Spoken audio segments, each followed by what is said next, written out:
Voilà, 6e et dernier épisode donc de cette comparaison, de ces parallélismes à 800 ans d'écart entre les invasions dites barbares des 3e au 6e siècle de notre ère et des invasions du 11e, 14e siècle.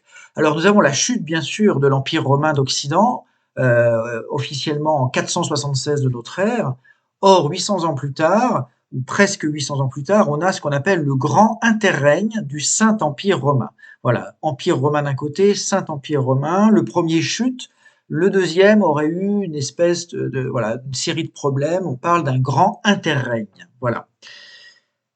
Alors, on peut aussi parler des refroidissements climatiques. On a deux épisodes de refroidissement très importants.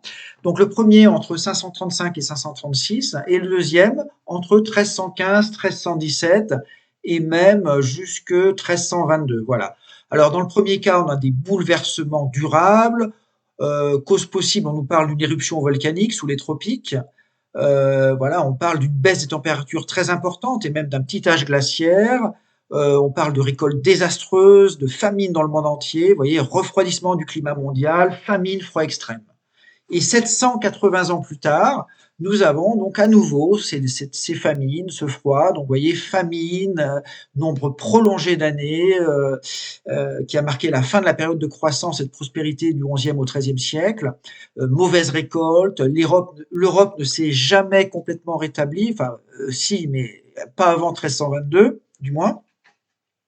Et puis des hivers rigoureux, des étés pluvieux et froids, et puis tout cela aurait également été précipité par un événement volcanique. Donc encore une fois, le parallélisme est très grand entre les deux périodes.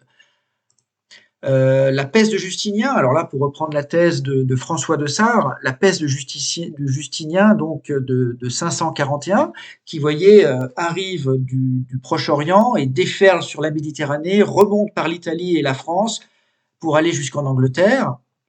Et 800 ans plus tard, 811 ans plus tard exactement, vous avez la mort noire, la peste noire, qui, elle, vient également au départ de Chine, arrive par le Proche-Orient, déferle sur la Méditerranée et puis remonte par l'Italie, la France, jusqu'en Angleterre et peut-être même donc et certainement même en Scandinavie.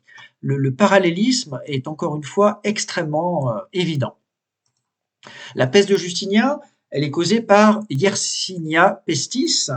Donc on parle d'une pandémie, une des plus meurtrières de l'histoire, qui a entraîné la mort de millions de personnes, de 25 à 60% de la population européenne. Voilà, on l'a comparé d'ailleurs à la peste noire.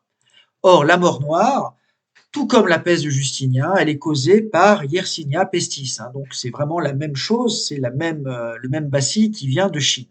Et les historiens s'entendent pour estimer la proportion de victimes également entre 30 et 50% de la population européenne. Voilà.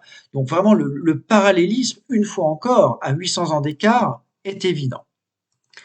Donc maintenant, nous allons, pour finir, élaborer des hypothèses. Première hypothèse, tous ces parallélismes que nous avons étudiés pendant ces 6 épisodes sont le fait d'un hasard extraordinaire.